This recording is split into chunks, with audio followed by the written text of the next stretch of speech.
না দুইবার না হাজারবার দিতে হয়, তারপরও আমার জায়গায় মহাব্বতকে কল্পনা করা যাবে না।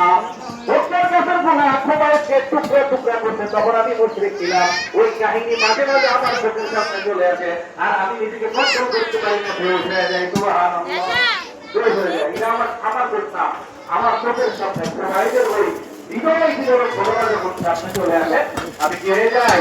আমি আমি নিজেকে আত্মহারা হয়ে যাই, মানে এমন ইমোশনাল হয়ে যায়, আমার দুনিয়ার ফেস থাকে না, আমি বেহুশ হয়ে যাই।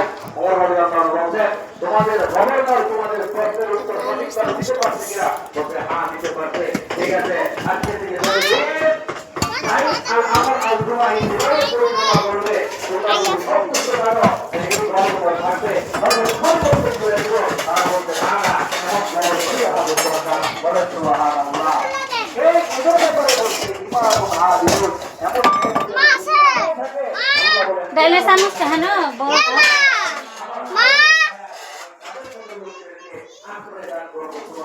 দাও কত না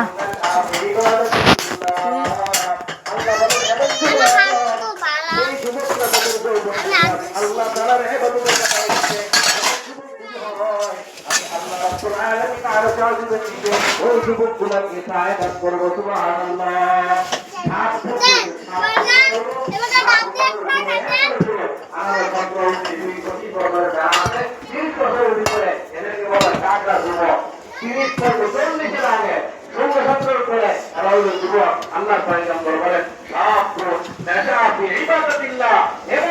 যারা তাদের যৌবনটাকে আল্লাহর ইবাদতে কাটাই দিতে, যদি এমন যুবক তোমরা থাকো, কিয়ামতের ময়দানে সবাই ছেলেখানি বুঝাইতে তোমাদেরকে আমি আল্লাহ তাআলা আরশে আজিমের ছায়া দান করব। সুবহানাল্লাহ। আজ নামাজ যাইতি না গোসল করে যাগে